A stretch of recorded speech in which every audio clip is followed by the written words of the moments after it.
Selamat datang di channel Alur Donghua.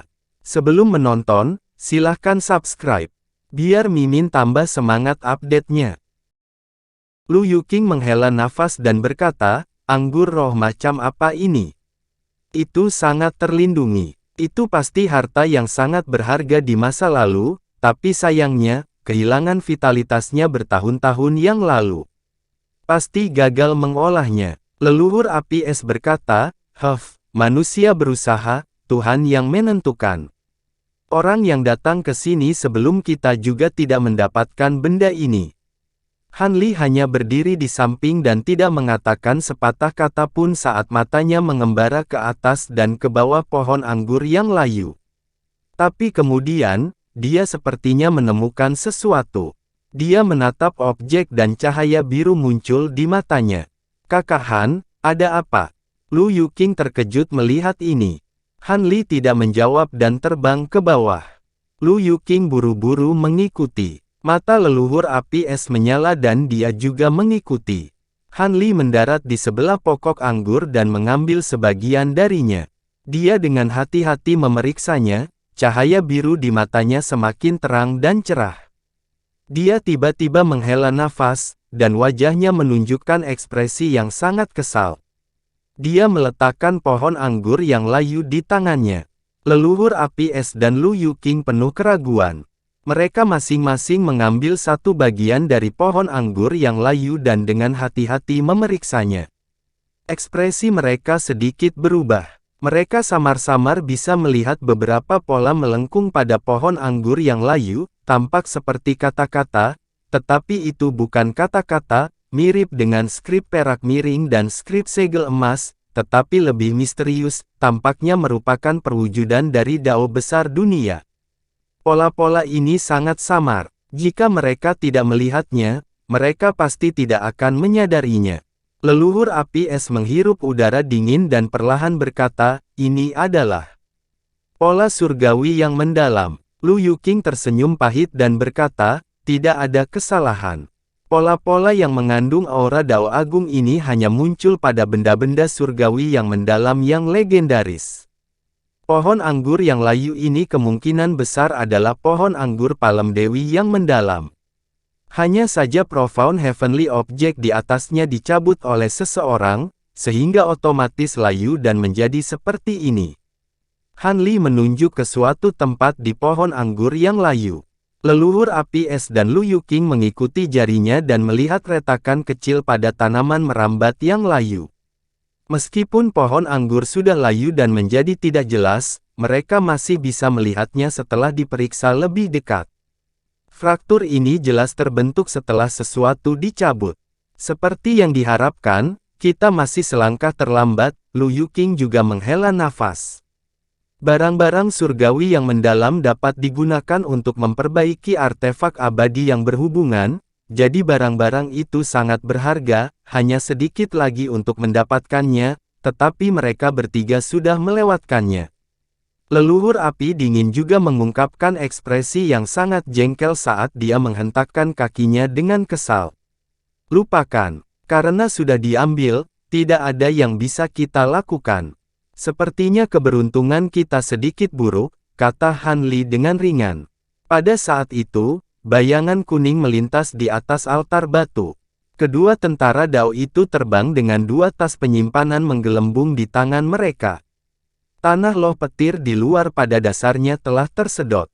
Han Li mengulurkan tangannya untuk menerima dua tas penyimpanan. Kemudian, dengan lambaian tangannya, dia menahan kedua tentara Dao itu dan hendak mengatakan sesuatu. Tepat pada saat ini, perubahan mendadak terjadi. Pembatasan bintang di atas Herb Garden berkelap-kelip dan bergetar hebat, mengeluarkan suara yang memekakkan telinga. Han Li dan dua lainnya terkejut dan menatap ke langit. Dengan ledakan keras, serangan mengerikan menghantam pembatasan bintang. Retakan yang tak terhitung jumlahnya muncul di pembatasan bintang, yang hanya memulihkan sedikit kekuatannya, dan kemudian tiba-tiba hancur. Hahaha, sungguh aura ramuan roh yang kuat. Ini jelas merupakan kebun herbal. Tawa keras datang dari atas. Itu adalah suara Sue Han. Wajah leluhur api dingin menjadi pucat. Dia segera membentuk segel tangan dengan kedua tangan dan dengan cepat melantunkan mantra. Pada saat yang sama, tubuhnya bersinar, dan seluruh tubuhnya langsung menyatu dengan tanah dan menghilang. Ketika Han Li melihat ini, dia sedikit mengernyit dan segera membentuk segel tangan untuk membaca mantra. Dia menggosok kedua tangannya. Cahaya redup menyelimuti tubuhnya dan tubuh Lu Yuqing, dan keduanya langsung menghilang. Pembatasan bintang hancur dan berubah menjadi aliran cahaya yang tak terhitung jumlahnya yang hanyut. Hampir tidak lama setelah Han Li dan dua lainnya menggunakan teknik rahasia untuk bersembunyi, sekelompok kultivator terbang turun. Itu adalah Sue Han dan kultivator lain dari Sekte Hantu. Begitu Sue Han memantapkan dirinya, dia melihat ke bawah. Senyum di wajahnya segera membeku, dan tubuhnya yang terbang ke bawah berhenti di udara. Yang lainnya sama, dan mereka semua tercengang.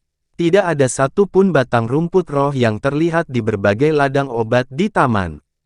Bahkan akarnya telah digali. Bahkan tanah spiritual yang digunakan untuk mengolah rumput roh telah terkikis. Itu benar-benar berantakan di mana-mana.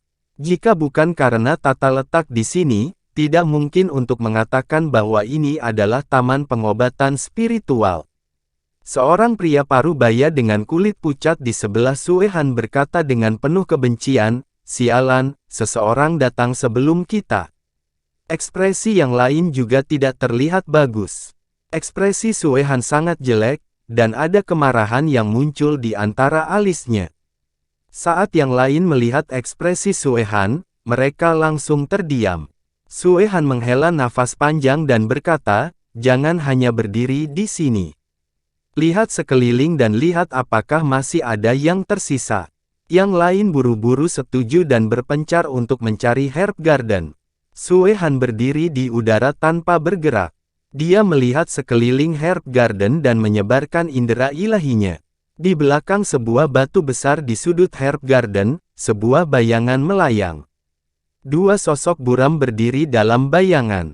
Mereka adalah Han Li dan Lu Yuqing. Ekspresi Han Li serius saat dia menggumamkan sesuatu. Jari-jarinya dengan cepat membentuk segel tangan, dan serangkaian segel tangan terbang keluar. Cahaya redup berfluktuasi dengan lembut dan perlahan menyatu dengan kehampaan. Indera dari Sue Han dan yang lainnya menyapu area tersebut tanpa henti. Jelas bahwa mereka tidak menemukan sesuatu yang aneh. Ekspresi Han Li sedikit rileks, tetapi tangannya tidak rileks sama sekali. Dia terus membentuk segel tangan. Pada saat ini, Sue Han, yang berada di udara, tiba-tiba memfokuskan pandangannya.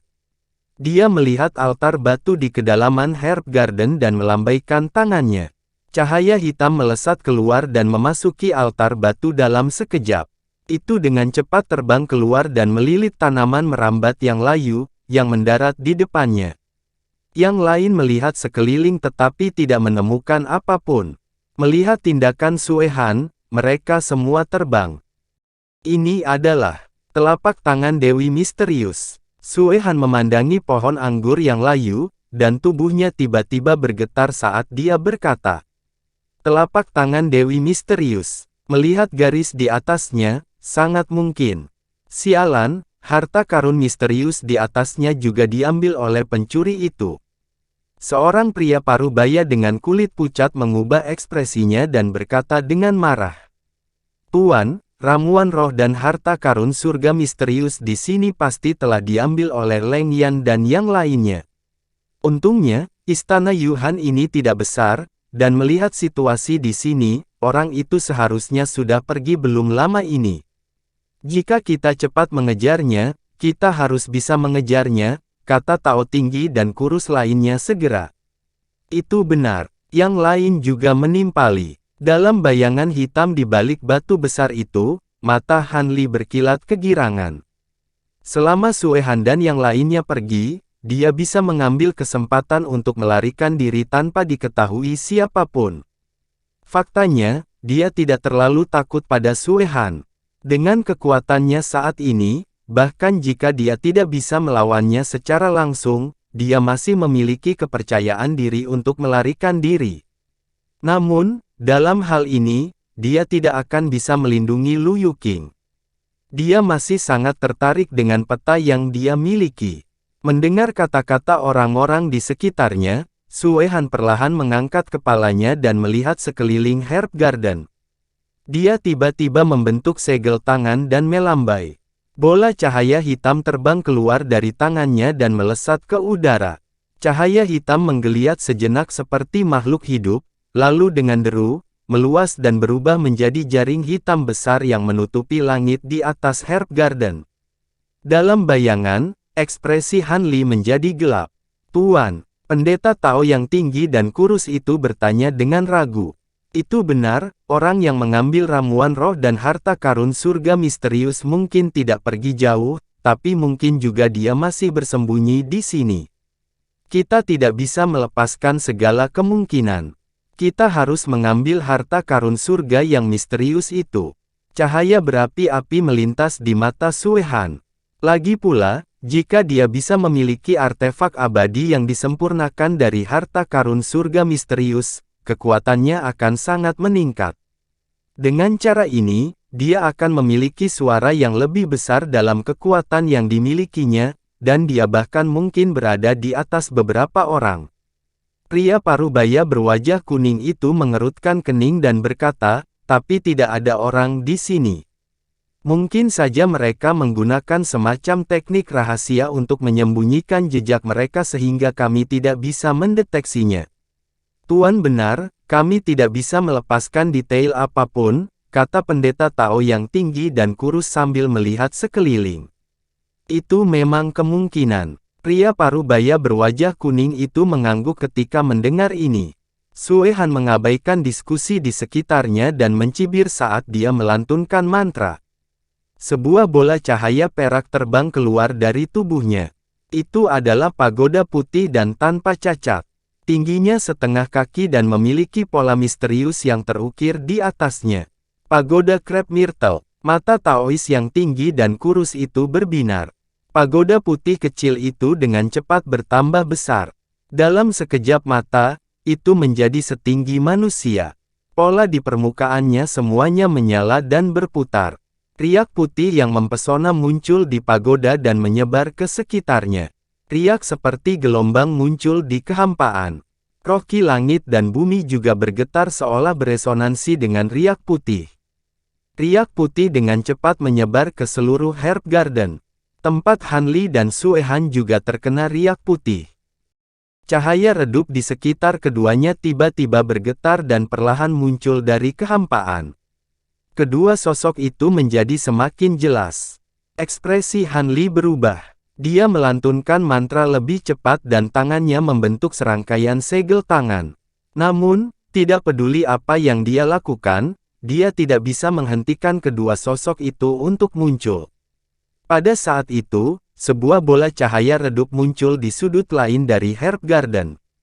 Kemudian, dengan suara teredam, cahaya redup itu pecah dan menampakkan sosok leluhur api es. Wajahnya penuh panik. "Api es, itu benar-benar kamu?" Sue Han menatap leluhur api es dengan kilatan dingin di matanya. Tubuh leluhur api es bergetar dan jejak keputusasaan muncul di matanya. Dia tiba-tiba melihat sekeliling seolah sedang mencari sesuatu. Satu-satunya akhir dari pengkhianat adalah kematian. "Bunuh dia," kata Sue Han acuh tak acuh. Orang-orang dari sekte hantu menangis setuju dan bergegas menuju leluhur api es. Dua orang di depan adalah Tao tinggi dan kurus dan pria parubaya berwajah kuning. Pendeta Tao yang tinggi dan kurus melambaikan tangannya dan menembakkan bola lampu hijau. Setiap bola petir hijau berkedip di dalam dan melesat ke arah leluhur api es. Tubuh pria parubaya berwajah kuning itu bersinar dengan cahaya berdarah dan langsung berubah menjadi seberkas cahaya merah. Bayangan hantu besar muncul dari sinar lampu merah dan dengan ganas menelan leluhur api es. Bon Flame Freak, kejelasan guru spiritual, kalian berdua bajingan. Tubuh leluhur api es bersinar dengan cahaya bintang saat dia terbang mundur dan berteriak. Tidak jauh dari sana, Mata Han Li berkilat saat mendengar kata-kata leluhur api es. Dia tiba-tiba membubarkan teknik penyembunyian di tangannya, dan kedua sosok itu segera muncul. "Ayo pergi!" Dia berteriak dengan suara rendah dan meraih pinggang Lu Yuqing dengan satu tangan. Tiba-tiba, busur emas petir muncul di permukaan tubuhnya. Busur petir ini melintas dan berkumpul di atas kepala mereka. Dalam sekejap, berubah menjadi sambaran petir keemasan yang melilit tubuh mereka dan menembus langit di atas kepala mereka. Melihat ini, Sue Han terkejut dan dengan cepat berbalik. "Aku tahu kamu tidak mungkin pergi jauh. Aku menunggumu untuk menunjukkan dirimu." Dia mencibir dan menunjuk dengan jari. Jaring hitam di atas Herb Garden tiba-tiba bergemuruh dan bersinar terang. Segera menjadi beberapa kali lebih tebal. Pada saat yang sama, garis-garis benang hitam keluar dari berbagai simpul di sekitar dan di atas jaring besar seperti ular spiritual, dengan cepat menjerat petir keemasan yang melesat ke langit. Benang hitam ini tampak berkelok-kelok di udara, tetapi sangat cepat, berubah menjadi bayangan buram dan tampak lebih cepat dari kilat keemasan. Petir emas melakukan yang terbaik untuk menghindar dan mendekati jaring hitam di atas kepalanya. Namun, ketika jaraknya kurang dari 10 kaki dari jaring, ia dengan cepat terjerat oleh benang hitam yang memenuhi langit. Kekuatan hukum yang aneh terpancar dari benang hitam. Itu agak mirip dengan hukum yang menahan. Petir emas segera runtuh, menampakkan sosok Han Li dan Lu Yuqing. Benang hitam dari segala arah tidak berhenti, terbang menuju keduanya dari segala arah, dan tidak ada cara untuk menghindarinya. Murid Han Li menyusut sedikit, tapi dia tidak panik sama sekali. Cahaya keemasan melintas di belakangnya. Roda emas muncul dan berputar dengan cepat. Kemudian, segera diintegrasikan ke dalam tubuhnya. Lapisan tipis cahaya keemasan muncul di tubuh Han Li. Sosoknya menjadi buram, dan dia terus berlari menuju jaring hitam di atas kepalanya. Kecepatannya tiba-tiba menjadi sangat cepat, dan gerakannya menjadi lebih cepat. Benang hitam yang tak terhitung jumlahnya menghujani dari atas tampaknya membanjiri tubuhnya, tetapi tubuh Han Li berubah menjadi beberapa puluh bayangan secara berurutan, dengan mudah menghindari semua benang hitam. Serangkaian perubahan diselesaikan dalam sekejap mata. Saat Sue Han berbalik, bahkan sebelum dia bisa mengambil langkah, Han Li sudah mengambil Lu Yuqing dan menghindari sutra hitam yang memenuhi langit. Mereka muncul di depan jaring hitam di atas. Sok melintas di mata Sue Han tapi dia dengan cepat menjadi tenang. Jadi bagaimana jika dia bergegas ke depan jaring hitam? Benang hitam hanyalah variasi dari jaring spiritual hitamnya. Jaring itu tidak hanya mengandung kekuatan hukum pengurungan, tetapi juga sangat keras. Itu lebih dari cukup untuk menjebak Dewa Emas, apalagi Dewa Sempurna seperti Han Li. Sue Han membalik tangannya dan menyingkirkan menara perak kecil itu.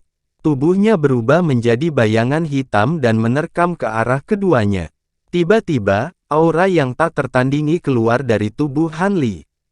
Yang mengejutkan, itu telah mencapai tahap Dewa Emas. Baut petir emas muncul dari tubuhnya. Baut petir emas ini sangat jernih dan sangat tebal. Mereka jauh lebih kuat dari petir emas sebelumnya. Yang mengejutkan, ada juga fluktuasi lemah dari kekuatan hukum yang tercampur di dalamnya.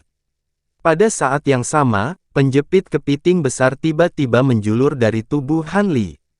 Itu terbungkus petir emas tebal dan seperti gunting kilat besar, itu memotong jaring hitam. Sebuah lubang dipotong di jaring hitam. Meski tidak besar, itu cukup untuk dilewati dua orang. Melihat ini, ekspresi Sue Han berubah drastis.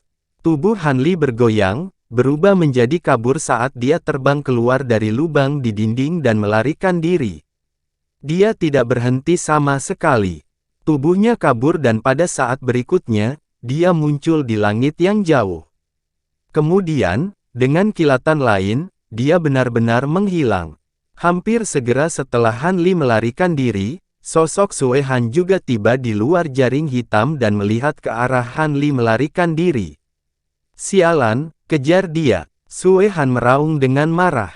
Di hutan lebat di sisi kiri puncak gunung, cahaya keemasan menyala dan mendarat di sini. Saat cahaya memudar, sosok Han Li dan Lu Yuqing muncul kembali. Kakak Han, kenapa kita tidak terbang saja dari sini? Lu Yuqing tampak sedikit bingung dan bertanya. Pemimpinnya adalah Dewa Emas. Jika hanya aku mungkin tidak akan kalah darinya dalam hal kecepatan. Tapi jika aku membawamu, aku tidak yakin aku bisa lolos tanpa cedera. Begitu kita melarikan diri ke laut, akan sulit bagi kita untuk menyingkirkannya. Han Li melihat ke langit dan menjelaskan. Mendengar ini, ekspresi Lu Yuqing sedikit berubah. Dia senang Han Li tidak memilih untuk meninggalkannya. Namun, bersembunyi di sini bukanlah rencana yang mudah. Kita perlu menyembunyikan nafas kita dan bersembunyi di tempat lain di pulau ini. Omong-omong, apakah Anda memiliki harta spiritual yang dapat menyembunyikan nafas Anda? Han Li menarik pandangannya dan bertanya. Ya, ayahku membelikannya untukku dengan harga tinggi. Lu Yuqing mengangguk dan berkata. Dengan membalikkan telapak tangannya, dia mengeluarkan gaun putih salju yang sangat tipis dan memakainya. Setelah gaun itu dikenakan, lapisan cahaya putih samar muncul dan menyatu dengan pakaian Lu Yuqing. Pada saat yang sama, nafas di tubuhnya menjadi samar-samar terlihat. Tidak buruk. Selama kita menjaga jarak tertentu, kita tidak akan ketahuan. Han Li mengangguk puas setelah pemeriksaan singkat. Saat dia berbicara, dia juga mengaktifkan topeng aliansi kekekalan dan teknik rahasia penyembunyian untuk sepenuhnya menyembunyikan napasnya. Kemudian, mereka berdua berjalan berlawanan arah dengan kebun herbal dan masuk ke dalam hutan. Tidak lama setelah mereka berdua pergi, 4 sosok terbang turun dari langit dan mendarat di tempat mereka sebelumnya. Nafas kedua orang menghilang di sini. Bonneflame Sanren melihat sekeliling dan berkata dengan cemberut. Mereka mungkin takut ketahuan oleh kita, jadi mereka bersembunyi. Seorang pria kokoh dengan sosok yang menjulang mencibir dan berkata, kita harus menemukan mereka apapun yang terjadi. Jika tidak, jika Tuan Sue Han menyelidikinya, kita tidak akan mampu menanggung konsekuensinya. Kultivator lain dari Menara 10 Arah berkata dengan ekspresi pahit dan sedikit khawatir. Hehe, jangan panik. Aku punya beberapa teknik kecil untuk mencari orang. Kamu bisa mencobanya. Guru spiritual berkata sambil tersenyum. Begitu dia selesai berbicara, dia membalik telapak tangannya, dan kuali emas ungu seukuran telapak tangan muncul di telapak tangannya. Ditutup kuali kecil, ada binatang aneh dengan hidung panjang yang aneh. Matanya terpejam dan hidungnya mancung. Itu tampak naif dan hidup. Guru spiritual pertama-tama mengeluarkan sebatang dupa hitam. Dia menggosok jarinya dan menyalakannya sebelum melemparkannya ke kuali kecil. Kemudian, dia menyatukan 2 jari dan menggumamkan mantra sebelum menunjuk ke kepala binatang aneh di tutupnya. Binatang mutan yang aneh itu tiba-tiba membuka matanya, memperlihatkan sepasang bola mata seperti rubi. Itu menjulurkan lehernya dan mengendus sekelilingnya sebelum mengarahkan hidungnya ke arah yang telah dilalui Han Li dan Lu Yuqing, mengeluarkan kepulan asap putih tebal. Guru spiritual terkekeh dan berkata, kuali pengendus roh ini dapat mencium kekuatan sihir, aroma, dan banyak jejak kultivator lainnya di udara. Ini sangat peka terhadap aroma wanita. Namun, interval waktunya tidak boleh terlalu lama, jadi kita harus bergegas dan mengejar, kata guru spiritual sambil terkekeh. Ketika 3 lainnya melihat ini, mereka sangat gembira. Mereka dengan cepat mengikuti arah yang ditunjukkan oleh asap dan mengejar. Han Li dan Lu Yuqing terus berjalan melalui hutan lebat. Tidak lama kemudian, mereka sampai di sebuah taman yang bobrok dan terbengkalai. Sejauh mata memandang, paviliun asli di taman semuanya telah runtuh. Lumut yang licin dan tanaman merambat yang lebat tumbuh di mana-mana. Taman yang ditinggalkan itu tidak terlalu besar. Itu pada dasarnya dibangun di tepi hutan. Begitu mereka berjalan keluar dari taman, mereka akan mencapai ujung hutan. Pintu keluar taman adalah pintu melengkung yang setengah runtuh. Di luar, ada jalan berliku yang ditumbuhi rumput liar yang membentang sampai ke bawah gunung. Han Li tiba-tiba berhenti dan melihat kembali ke arah hutan. Dia berkata, ada yang salah. Seseorang mengikuti kita. Lu Yuqing juga buru-buru menoleh ke belakang dan berkata dengan heran, kami telah menyembunyikan aura kami. Bagaimana mereka bisa menyusul? Kami memiliki teknik rahasia untuk menyembunyikan keberadaan kami. Belum tentu mereka tidak memiliki teknik rahasia untuk mendeteksi kami. Jika itu benar-benar tidak berhasil, kami hanya dapat mencoba melarikan diri. Sebelum Han Li selesai berbicara, suaranya ekspresi tiba-tiba berubah dan dia terkesiap terkejut. Ada apa, Kakak Han? Lu Yuqing bertanya dengan gugup. Han Li tidak menjawab. Sebaliknya, dia dengan cepat berjalan ke pintu melengkung setengah runtuh yang menyerupai bulan sabit dan dengan hati-hati memeriksanya. Ketika Lu Yuqing melihat ini, dia juga mengikuti. Dia mengerutkan kening dan melihat ke pintu melengkung. Matanya dan Han Li berbinar pada saat bersamaan. Yang satu berwarna biru dan yang lainnya berwarna hitam. Masing-masing memiliki fenomena anehnya sendiri. Setelah beberapa saat, Lu Yuqing menarik pandangannya dan bertanya dengan ragu, Kakak Han, apakah kamu melihat sesuatu yang salah? Kamu juga tidak melihat apa-apa. Saya pikir saya terlalu banyak berpikir. Ayo pergi. Han Li mendengar ini dan menatap Lu Yuqing. Dia menggelengkan kepalanya sedikit. Setelah mengatakan ini, mereka berdua melangkah ke pintu lengkung melingkar. Alhasil, ruang di sekitar mereka berdua langsung terdistorsi. Itu seperti selembar kertas putih datar yang tiba-tiba disodok ke dalam oleh jari. Lapisan kerutan segera muncul di sekitarnya. Han Li terkejut. Dia ingin mundur, tapi sudah terlambat. Setelah melangkah ke udara, dia terhuyung-huyung dan jatuh ke depan sebelum mendapatkan kembali keseimbangannya. Lu Yuqing, yang berada di sampingnya, juga kehilangan keseimbangan dan jatuh ke depan. Untungnya, dia bereaksi dengan cepat dan menangkapnya. Kalau tidak, itu akan menjadi lelucon tentang perjalanan abadi. Tempat apa ini, kita? Setelah Lu Yuqing berdiri tegak, dia melihat pemandangan di depannya dan langsung berteriak kaget. Di depannya, barisan pegunungan yang panjang dan sempit yang membentang ratusan mil muncul. Gunung-gunung di atasnya naik dan turun, dan puncaknya bergelombang. Tampaknya terhubung ke pulau kecil tempat mereka berada. Han Li melihat ke belakang. Pintu melengkung yang setengah runtuh itu masih ada, tapi dibandingkan dengan lingkungan di sini, itu agak tidak pada tempatnya.